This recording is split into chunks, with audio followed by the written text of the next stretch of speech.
Hello everyone, and welcome to C-View Quantum Network. I'm your presenter Daniel, and I'm here with producer Claudia Pareco.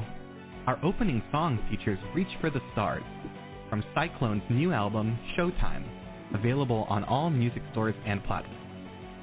A moment of your time is one of the most extraordinary gifts we could ever be given. We are honored every time we've received a moment of your time. We are servants of the new age, the time of prophecy, the time of the ascending sixth sun.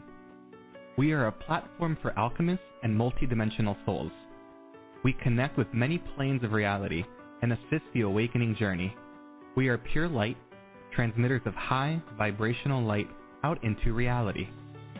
Our shows are held on Fridays at 12 p.m. Eastern Time, 9 a.m. Pacific Time. At any moment to participate on our shows, please call 805-830-8344 and press 1 to talk with the host. Call for free at 805-830-8344 and wait in line, or you can use Take My Call, and for $11 you can jump the long list of callers.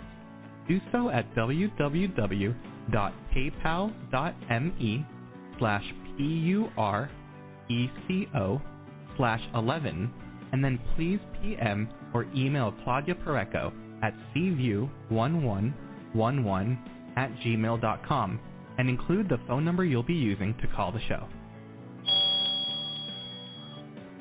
All of our podcasts are easily found in all social media and are available free, live, or on demand. To request a show, please write to Claudia Pareco at cview1111@gmail.com or visit our website, cview1111.net. Now, let's listen to our host and topic of the day.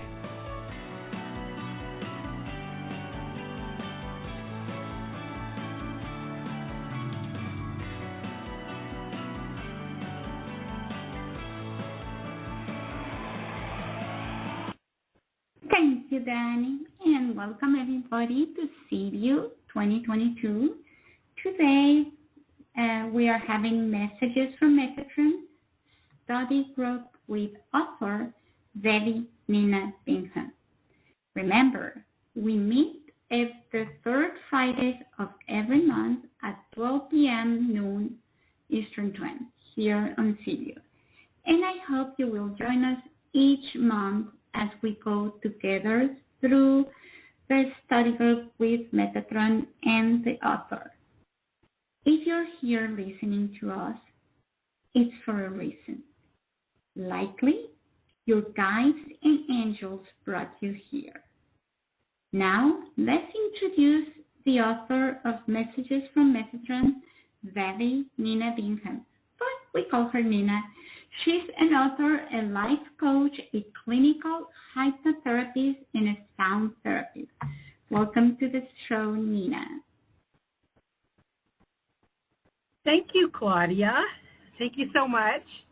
I'm so excited about today's show because we're adding lots of new listeners this week. And so I want to start by explaining what the study group is all about. So Messages from Metatron is not only a book, but it's also a curriculum of channeled messages, which are spiritual, but they're non-denominational. So anyone can participate. And included in the book is a study guide, and that's what we're working from in this podcast. Claudia?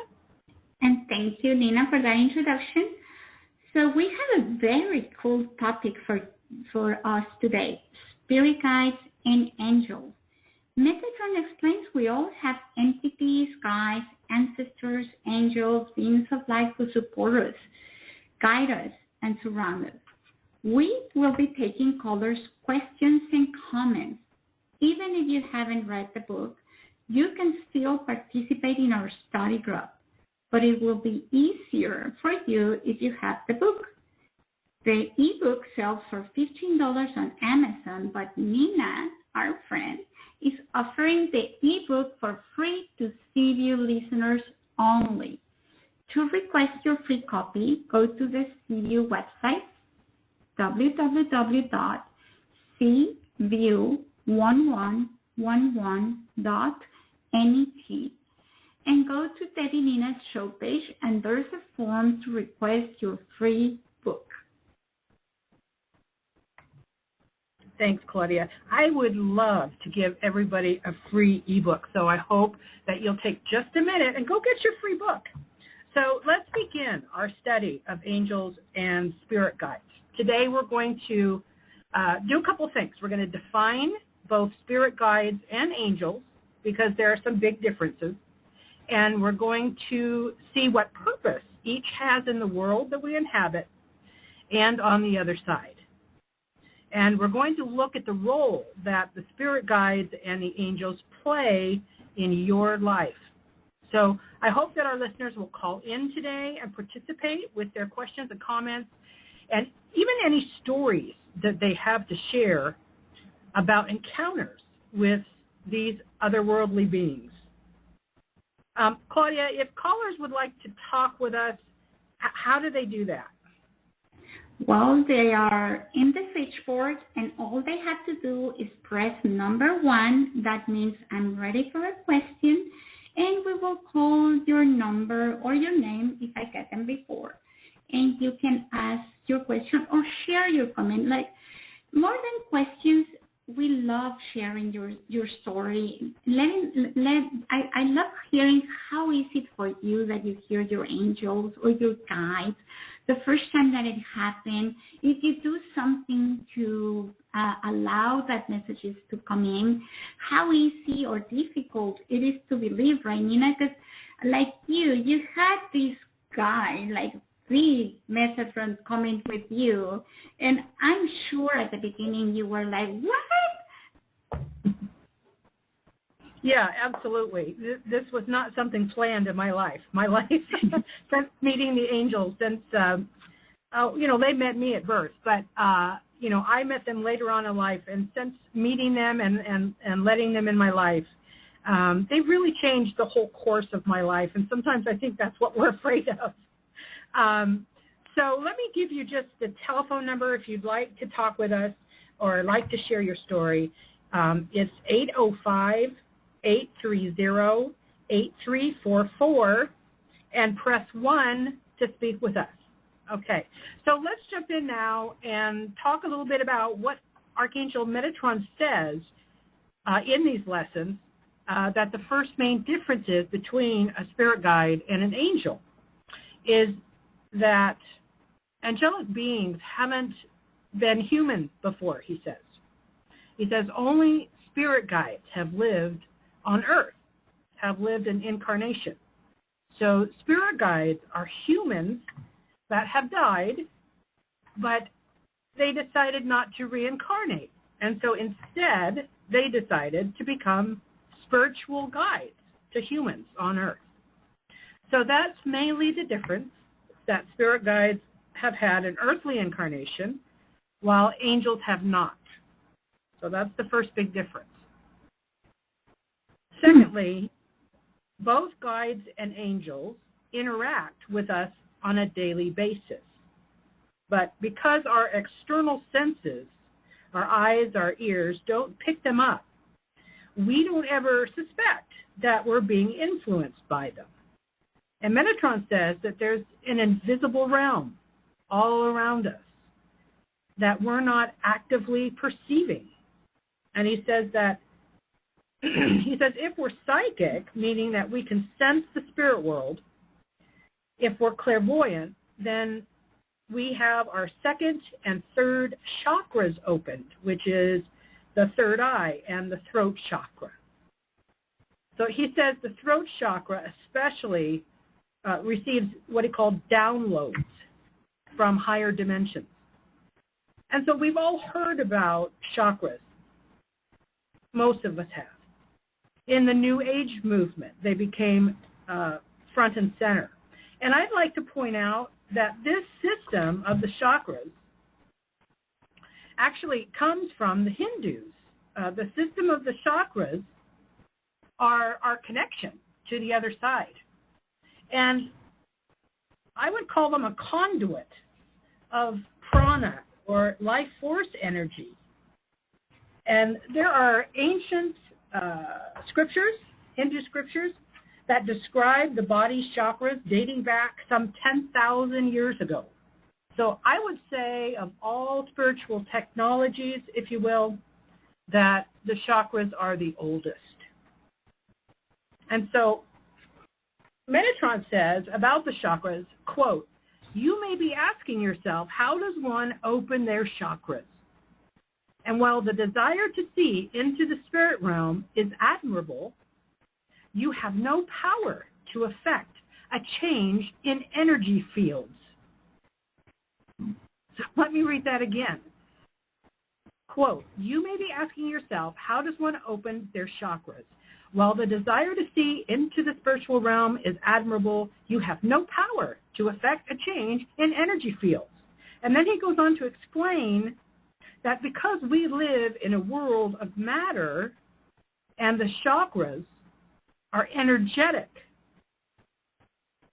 that the only ones who can manipulate the human energy field and the chakras are a person's spirit guides and their guardian angels. And he goes on to say, quote, "Even if an energy worker claims they can open your chakras directly, while their intentions may be honest, this is inaccurate." And because I'm a certified Reiki practitioner, and I practiced Reiki for a couple of years while I was also working as an intuitive. And that kind of took me back when I read that, because I'd always heard that Reiki masters and energy healers could manipulate people's chakras. But he says, quote, the worker of energy is not affecting the healing. They are being guided. They are a conduit. They are merely the bridge between two worlds. The spirit guide has the greatest responsibility, and he gives an analogy. He says that your spirit guides are like the surgeon who goes to work, while the energy worker is like the nurse assisting the doctor. And when a healing has occurred, that we shouldn't thank the human healer, because your spirit guide or guides and even your angels have caused the healing.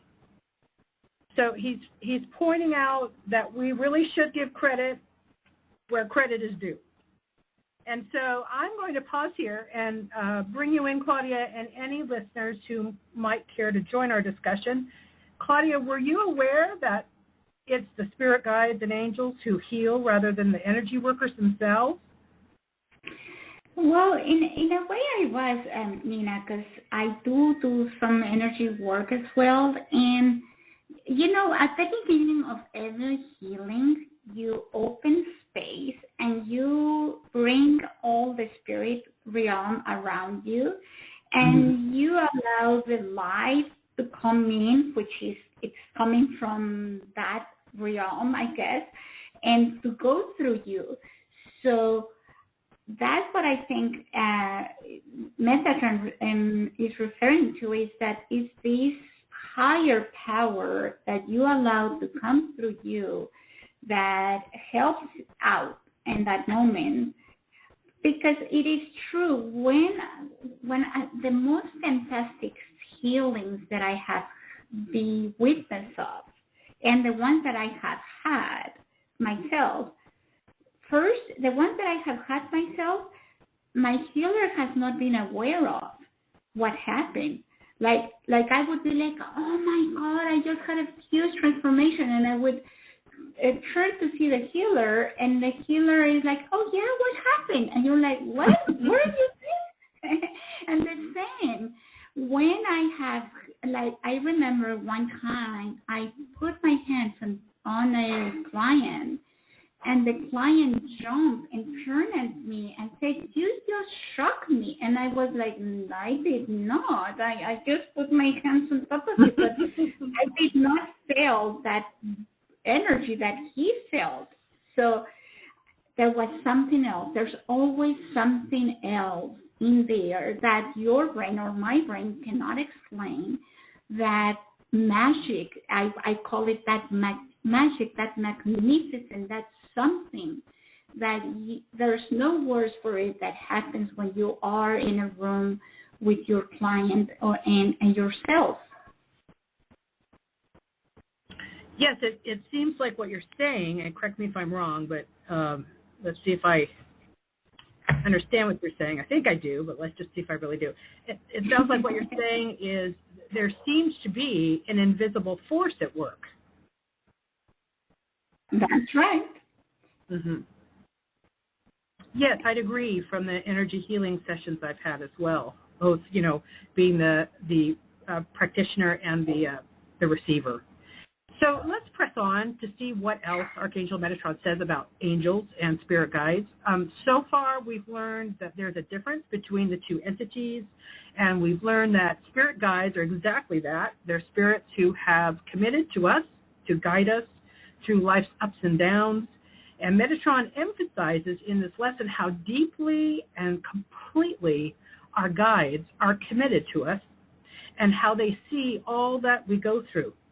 Even now, just saying these words, I'm getting a little choked up because as I was channeling this message for the book, I could feel how much angelic beings and our guides love us.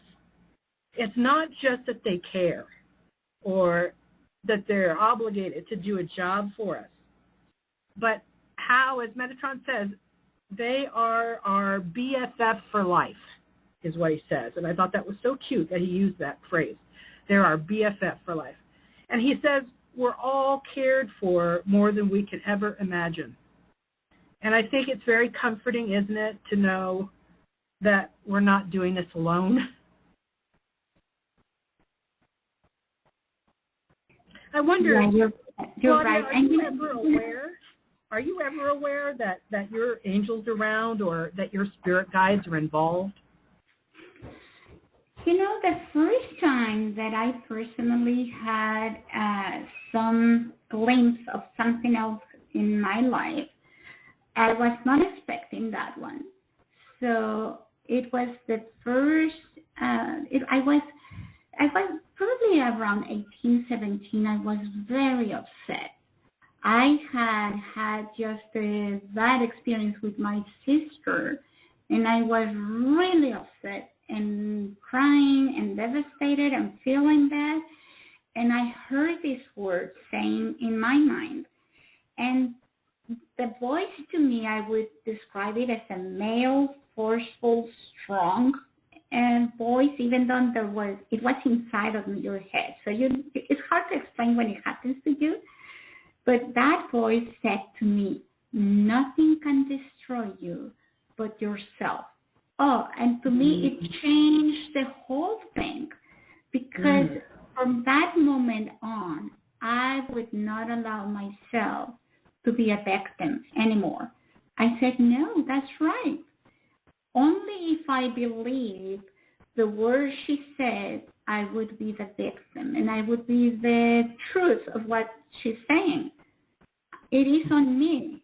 So, and I guess it was a spirit guide, or I don't know, because I don't know. I never knew the difference between one and another, or that there were so many, and that you can even have names to them. One of our listeners, Lily, she said, no, my angel is just an angel. I don't see that it has a name, but angel is my angel. I don't need anything else. So it was the perfect answer. It's like, yeah, sometimes you need a name, and sometimes it's just your angel.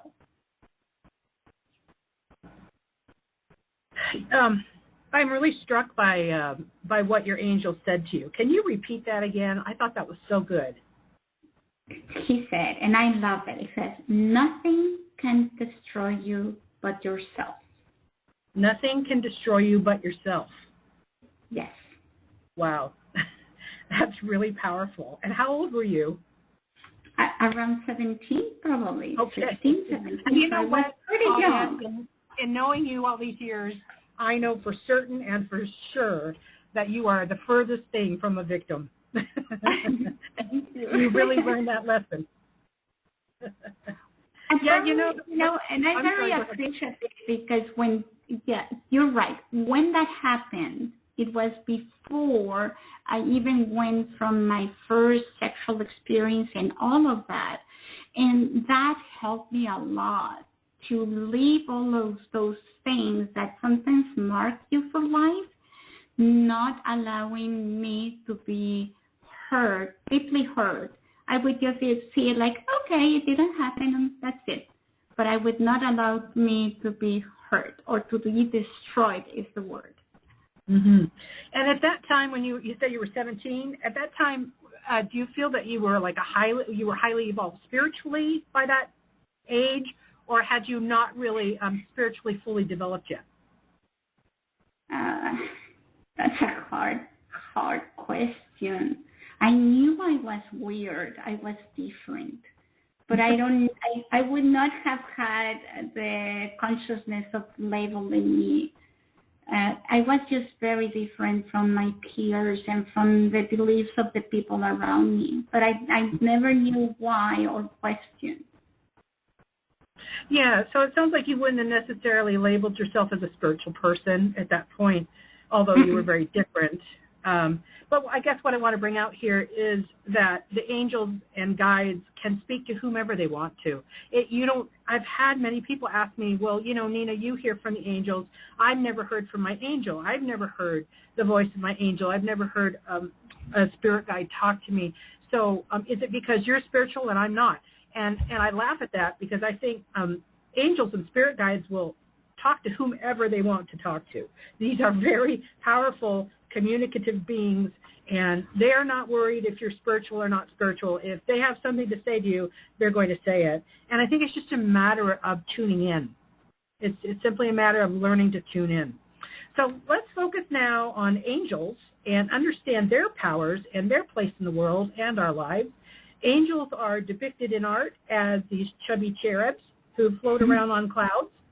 And it looks like an idyllic life, doesn't it? Just kicking back on the clouds all day, strumming their harps. But that's not how the Bible describes angels and archangels. And I'd like to point out that celestial beings who are God's servants are described in every religion, in Christianity, but also in the Eastern religions. So all faiths speak of angelic or celestial beings, and they may call them by different names, but their functions are all the same. To bring messages from the other side. The word angel translates from the Greek as messenger. Messenger. So that's a primary function of angels, is they bring us messages. And the Bible says that there are, quote, legions of angels, maybe billions of them in the universe, and they're all servants of God, created to carry out God's will, and also charged with protecting the righteous. Okay, so when the archangels appear to people in the Bible, the first thing that the archangel Gabriel said was, "Don't be afraid of me." That's the first thing out of his mouth. And still, these prophets and leaders saw them and said they fell face down. They fell face down. Well, that sounds to me like they fainted. So archangels, who are called chief angels, the word arch means chief, are the furthest thing from being cute, cuddly cherubs. These are immensely knowledgeable and powerful beings. And when the Jewish book of Enoch described seeing the archangel Metatron in heaven, the Rabbi Ishmael describes him like this.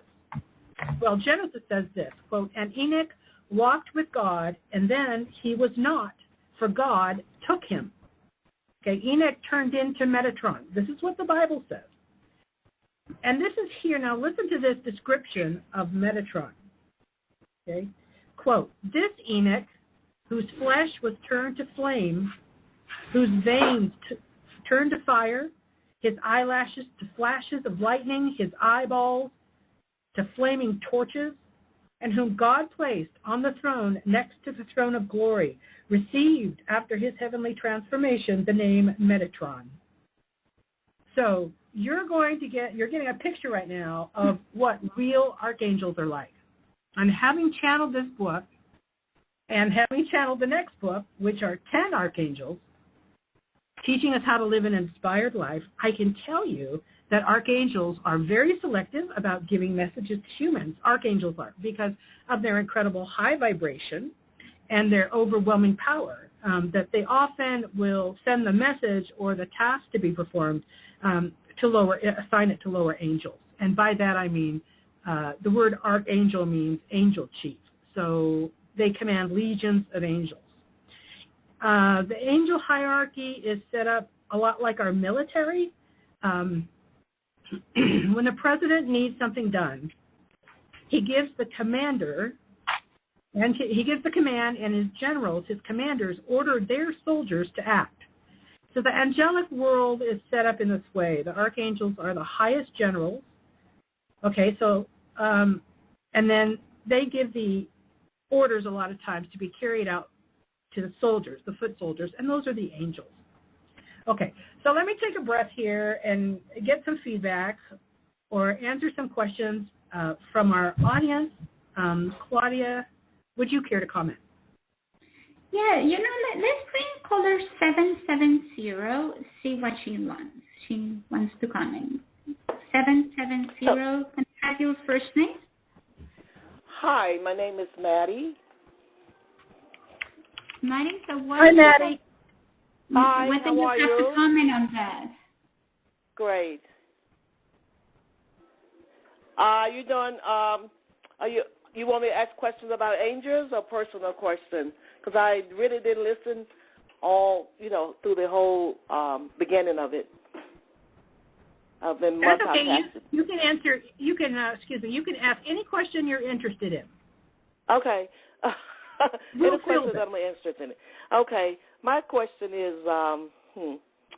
why is that I have things going on with me sometimes that I've noticed that I don't know if it's paranormal, but I'll be missing something, then it shows up. I look high and low, and all of a sudden, one day out of nowhere, I look, and there it is. It's like, did someone borrow that? Yeah. It's a little disconcerting. So what? It's a little disconcerting, isn't it? Yeah. Yeah. And so you're wondering why that happens? Yeah, why that happened. Another incident that I thought was kind of strange. I was in a department store one day, and I walked over to the counter for the sales rep, and we were having a conversation. I had these bags in my hand, and I looked down. There was two little boxes right in front of my feet. And I'm thinking, oh, that must have fell out of my bag, because I kind of lowered it down, and I picked it up and put it in my bag. We standing there talking. I kind of walked away, and there was another box in front of my feet. And I say, and I'm thinking it came out of my bag again. I get home, and I look, and I say, this is not mine. I didn't purchase this. It's a little, it's a little like, what's going on? That's pretty cool. I have been told that I was able to do paranormal, and I'm thinking, does it have something to do with paranormal? Yeah. So let me answer this question. So when we talk about paranormal, we are talking about angels and spirit guides. They're all kind of clumped in there together, along with our ancestors who visit us. And also, there are ghosts. There are spirits who are not embodied, who are sometimes trapped in the material world. So they're all together, okay? And sometimes it's hard to ferret out which one is doing what. But I guess I would say almost it doesn't matter. What matters is not who's doing it, whether it's an archangel or an angel or one of our ancestors or our spirit guide or even a ghost, okay, a spirit that's in the house. It doesn't really matter so much who is doing it. Okay, what matters is the message that's there behind it. So I'm curious, when you found those boxes and you thought, oh, maybe these toppled out of my bag, let me put them in the back of my bag, did those have any special significance or meaning for you when you opened them up? Well, the two little boxes when I got home and opened up, I realized it was lip tap. Mm-hmm. And the other bottle, and the other package was squalene oil. Mm. And I thought, Okay, because I and was do you in a think there was, department store. okay, and do you think there was a message there for you in that? Like, what did you get from that? I really didn't. I was just a little confused why it showed up in front of my feet, and when I walked over, it wasn't out on the floor. And all of a sudden, there, I looked down and it's like there they are, and I get to walk away. I look down again. There's another bottle, and another box, and I thought, then that's where I really got a little concerned because. I don't know what message. I didn't even think about the message behind it. I said lip gloss. I don't even use lip gloss. But the squalene oil, I say the squalene oil, that's good for the skin. Wow. And I thought, and I don't even, did I look up what the benefits of squalene oil? I may have looked up the benefits of squalene oil. I know it's for the face. Did you use it? Did you use any of the products? No, I didn't use it. No. Okay. No. So here's what I think about that, is that one time, I'll tell you a story from my life. One time when I was in college, I was dirt broke. Dirt broke, eating beans and rice. And I'm walking, feeling sorry for myself. Yes. I'm feeling so sorry for myself. And I'm walking through the mall, okay? And I had no money to spend, but I don't know what I was doing in the mall. I was just walking through the mall.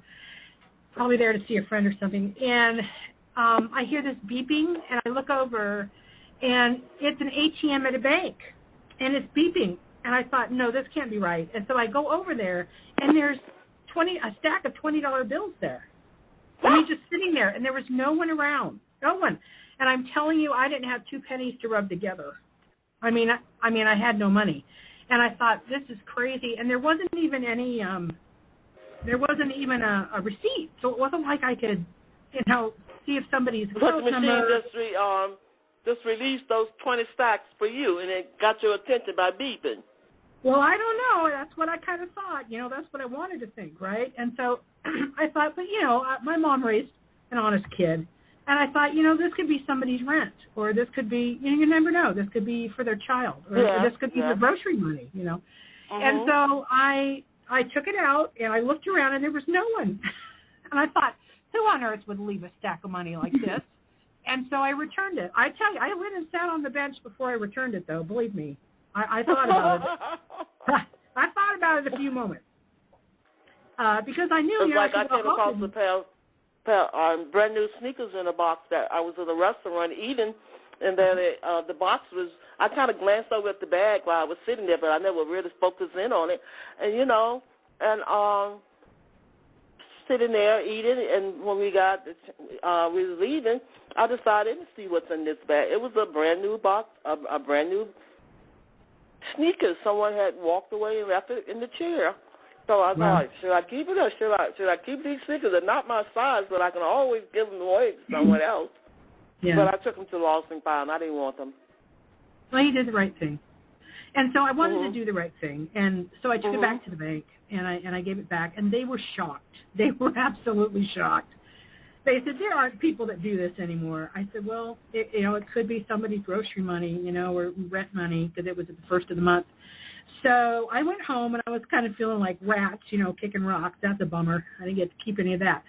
And then I get a call soon after from the bank, and they said, the owner of that money wants to thank you. They would like to meet you at the bank, and they'd like to give you a reward. And so I met them at the bank, and they gave me a huge hug, and they, it was a young couple, and it was their rent money, interestingly enough. And they were just so grateful, and they gave me like a nice big wad of money back and said, you deserve this. I couldn't believe it. It was wonderful. So anyway, what I want to say is there are moments in our life that maybe we send up a silent prayer, but our angels and our guides and our ancestors are very aware of what we're going through. And they care about what we're going through. And somehow through their magic, I think that's the word that you use, Claudia, they can arrange these otherworldly connections for us, okay, in the material world. So I think probably if you're finding things like that, that's a blessing to you. You know, that may be a message to you that they're looking out after you. I mean, simply put, they're watching out after your best interest. And that's a good feeling, isn't it, to know that? And you know, Nina, usually I have this friend that she says, if it happens once, okay, twice, okay, 3 times, like she did, it's like, pay attention. We are giving you a message. Like 3 times, there's no doubt the message is for you. The gift is for you. Whatever is going on is for you. You know, I love stories like this. I just received a note from someone saying, you know, I was going through my my second time that I had a divorce. So I was feeling really bad because 2 times having the wrong decision with the wrong guy. And I said to my guys, I said to God, to whoever it is that I believe in that moment, I said, you know, I don't want to be alone the rest of my life. I want to have it again, but I don't want to be wrong. So send me a sign of knowing that someone is the right person for me, something that is clear that I will not know. And she said, you know, when I meet Mr. Right, play me the song from Andrea Bocelli, any song that he sings, and I will know this is the one. Okay, so she met this man, and this man invites her over to her house. And she asked to use the restroom, and as she goes out of the restroom, the guy turns on his radio. And guess what song was playing there?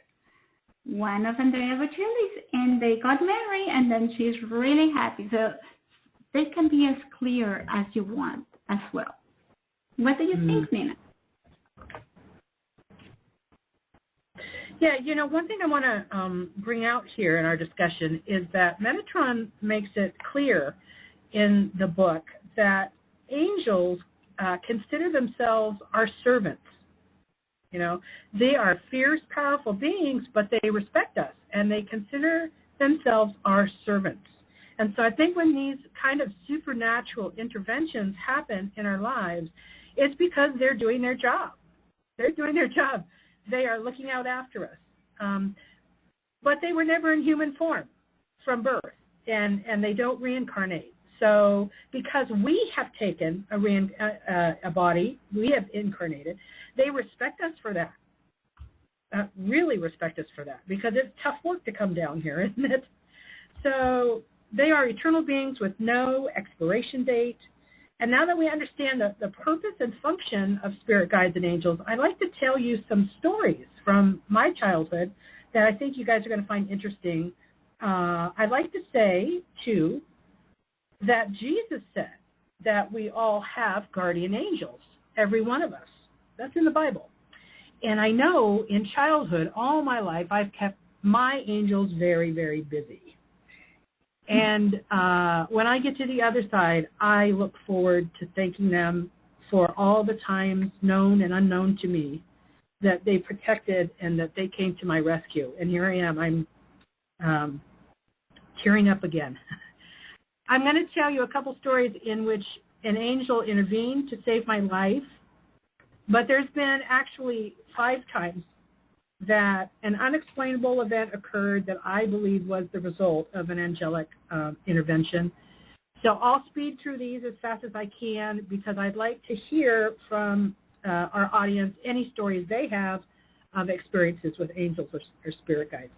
So also, I'd like to say that children are much more sensitive to the angelic realm than we are, and so are pets. So I find that a lot of my angelic interventions happened when I was a child. Okay, so the first time I encountered an angel was when I was in elementary school. My grandma had taken all the grandkids down to the Russian River which is in Northern California, where I grew up, to swim. And it was a slow day. We were the only ones at the beach. And my sister and I were swimming together. And there's an undercurrent in this river, like a riptide, that can pull you down to the bottom of the river. And I'm a strong swimmer, but it felt like weights were tied to my ankles and just dragging us down. And the harder I tried to swim to the surface, the further down we sank. And my sister is 2 years younger, and so in a panic, she grabs onto me, and that pushed me to the bottom. And I remember thinking, I was only about 10 years old, 9, 10, that if one of us lives, it should be her, because she's younger, and she hasn't gotten to live as long as I have. I mean, that just seemed, I guess, logical. So I took both hands and I started pushing her to the top, and I could feel her flailing, and I didn't know if she had made it to the top to get air, but I just kept pushing her up with all my might. And then I remember thinking, I never thought I'd die by drowning. I mean, it was just such a surprise. And then I thought, I'm just a kid. I've hardly lived. And I kind of felt sorry for myself. And then everything went absolutely quiet and dark. But I wasn't scared at all. I was totally calm.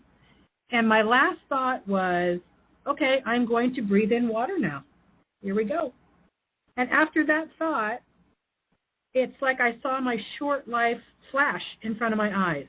And it's just like the people who have near-death experiences say, it's like watching a movie in super fast forward of everything that's happened to you. And Metatron calls this the life review. And when the life review ended, what felt like a huge, strong man's arm scooped my sister and I out of the water and swooshed us to the top, and we were alive. We were crying and we were gagging, but we were alive. And I could see my grandma in the water running towards us because she'd lost track of us and knew we were in trouble. But as I looked for the man who had saved us, he was gone. There was nobody on the beach except my grandma. And when she reached us, I asked her where the man was who saved us. And she looked at me kind of funny and said, there's nobody here.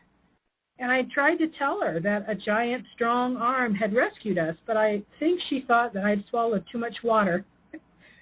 So that was the first time my life was saved by something that I couldn't see, but I definitely felt. The first intervention was at about age 9 or 10. The next time I was in high school, and I'd injured my sciatic nerve playing softball. So the sciatic nerve, for people who don't know, is the longest nerve that runs the length of your leg. Is excruciatingly painful if you have a sciatic nerve injury. And I've never felt pain like that except for childbirth. It's that painful.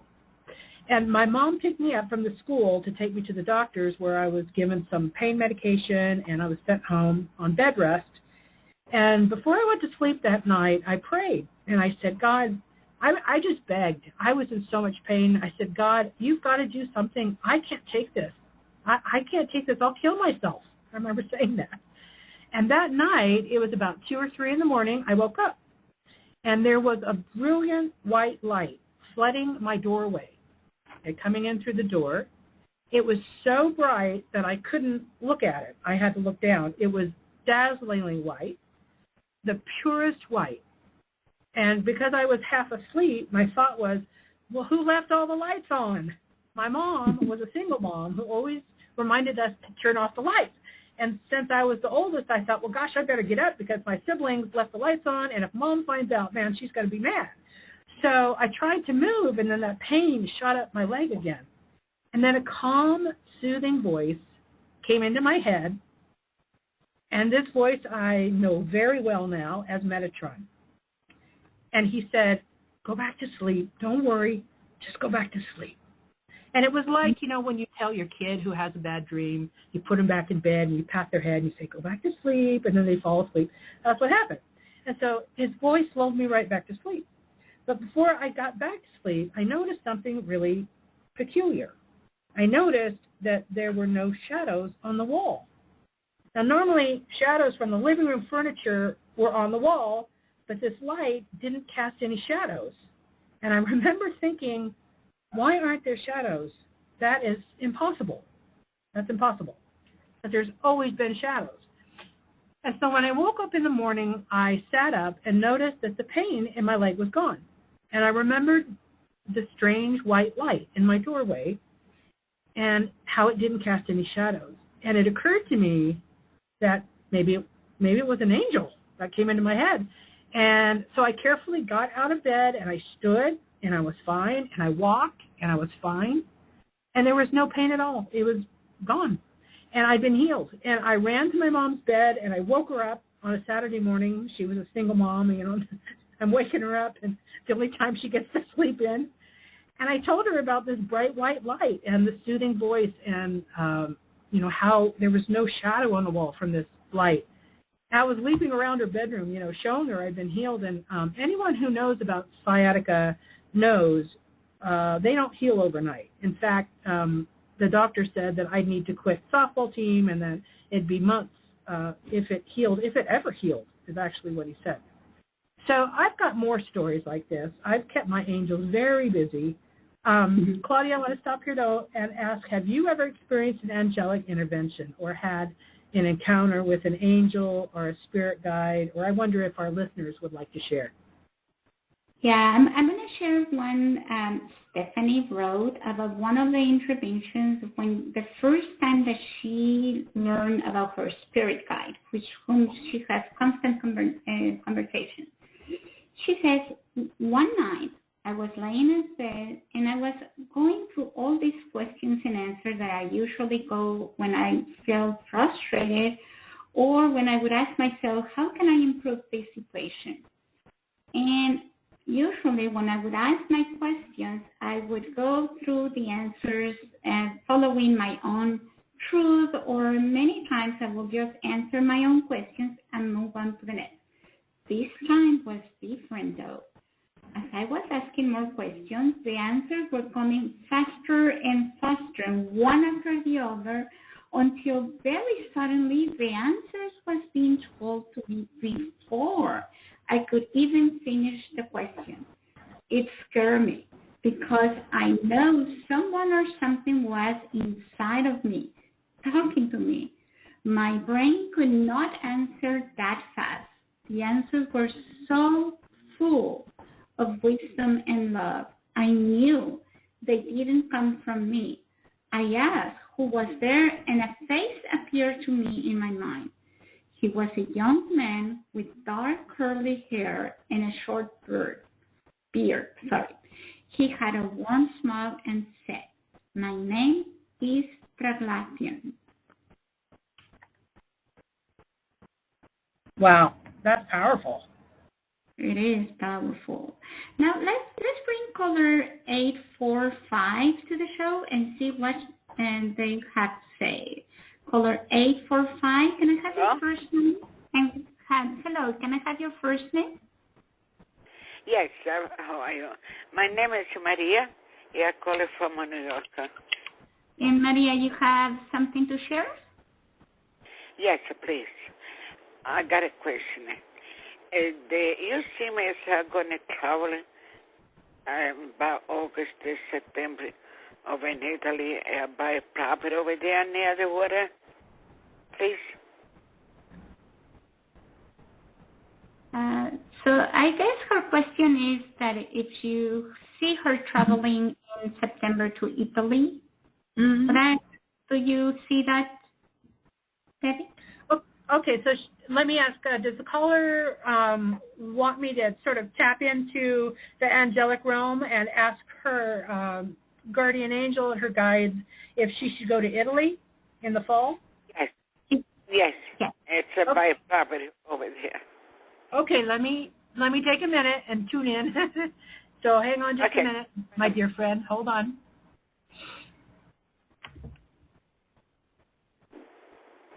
Okay, so what comes to me immediately is, are you visiting family? Yeah, I got a family over there.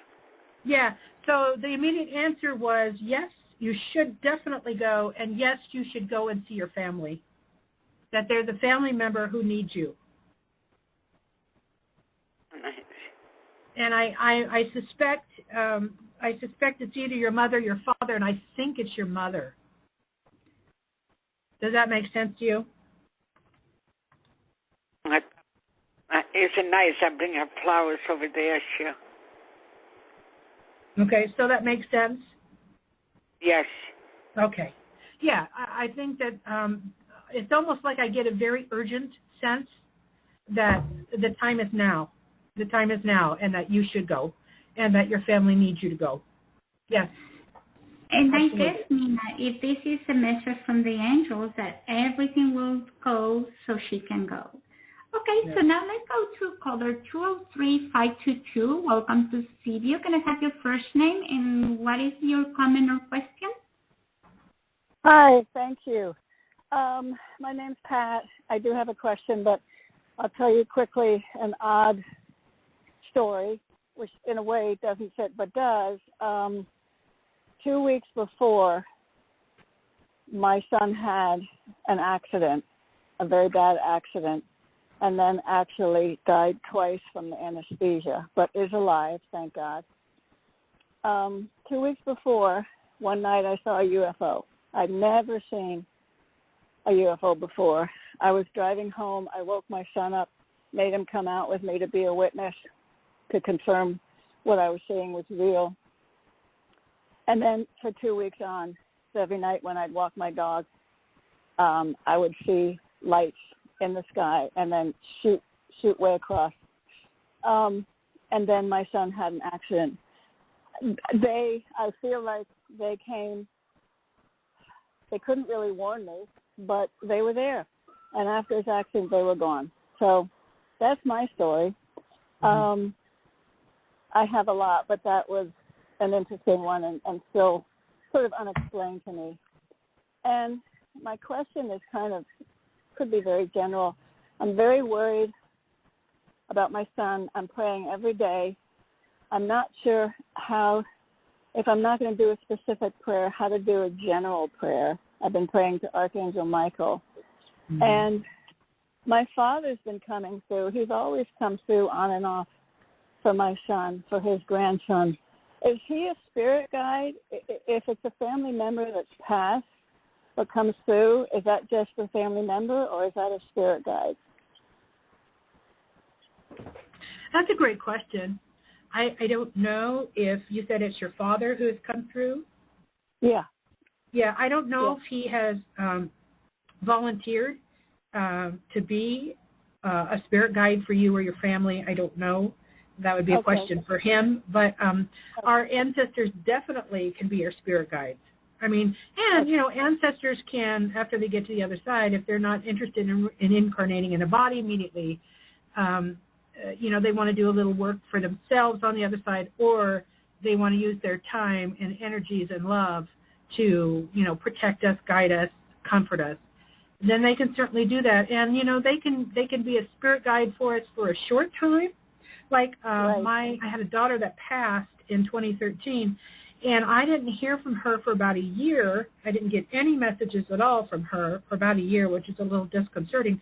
But then she popped up, and the message she gave me was about this book, was about Messages from Metatron. And she said, the only thing she said, true to form, because she was a very quiet girl, was, Mama, listen for the voice. Listen for the voice. And that's the only message she had for me. However, and then she disappeared again. However, later on, she's popped back into my life, kind of in and out of my life as a spirit guide. Okay? So they can choose to be spirit guides or not, or they can choose to make it, there's some spirit guides who come into the world with us at our birth and who go out of the world with us at our death and see us on the other side when we get there and welcome us. So there are spirit guides who can do the entire length of life with us or just short stints. But I'm not sure about your father. My guess is maybe he's doing a short stint. Right. Can I ask about my son and or his family? I'm worried about him. Can you ask the angels or spirit guides if they have anything to tell me? Okay. So you mentioned that you've been praying to Archangel Archangel Archangel Saint Michael. Is that right? Right. Yes. Yeah. Okay. So there, for a male, Michael is very male oriented because he's heaven's defender and the Catholic Church's defender. So he has a lot male energy. Okay. So for sons, Archangel Michael is a great archangel, especially sons who are troubled and having a hard time. Because I hate to put it this way, I don't know how else to say it, I don't know a gentle way to say it, is that because he's heaven's defender, he can kick their butts when they need their butts kicked. That's exactly what he needs. Yes. Yeah, he has a way of giving tough love, to men who need it, who need it. And he's very, my encounter with him, he's very military in his thinking. He's very much like a military commander. He's also got a great sense of humor. He's really funny. And he does not, of all of the archangels, he took himself the least seriously out of all of them. I've met 11, and out of all of them, he was the funniest, and he would joke around and not take himself seriously at all. But he's amazingly huge power, right? Like incredible strength and power. But he's very humble, okay? But I think if you pray to Michael and you ask him to send, I would do this, ask Michael to send his warriors to your son to do their work, whether that's corrective work or comforting work or breakthrough work. When you talk about your son, the thing that comes to mind is a picture of an egg, okay, and how an egg, before you get to the good stuff, you got to crack the egg, right?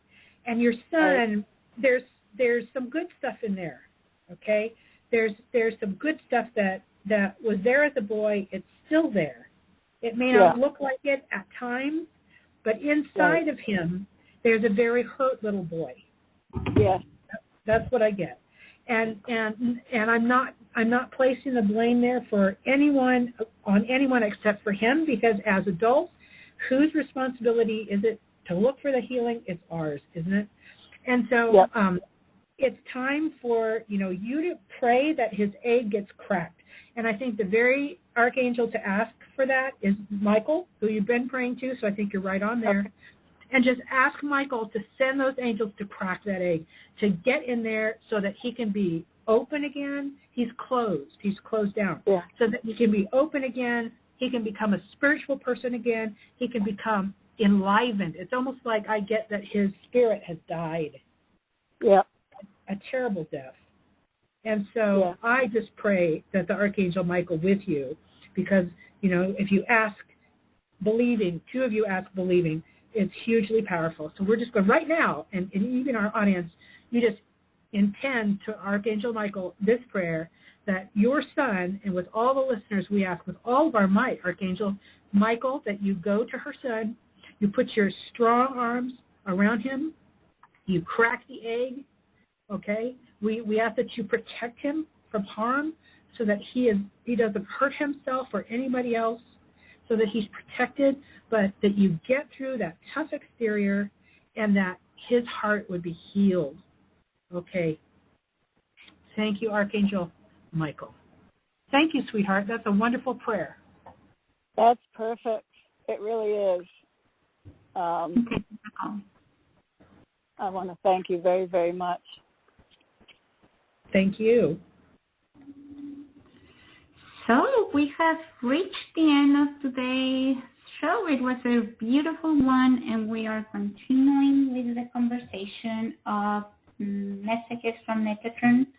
And Nina, is there anything else that we should know? Can you share us about your books, about them?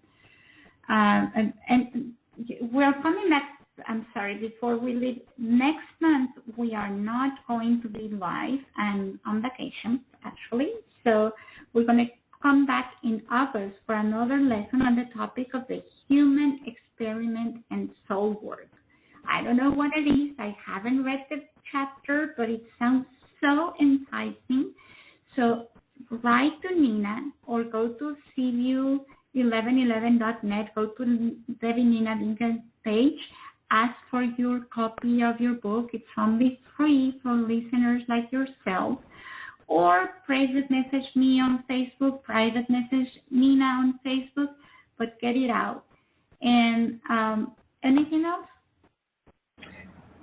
Before we say goodbye, I wanted to thank everybody who attended our study group, and we invite you to come back in August. So we're going to take the month of July off, August, for a lesson on the topic of the human experiment and soul work. That'll be Friday, August 19th at 12 noon Eastern Standard Time here on Seaview. If you'd like to find out more about my books, you can visit my books on Amazon.com or go to my blog at www.ninabingham.blogspot.com.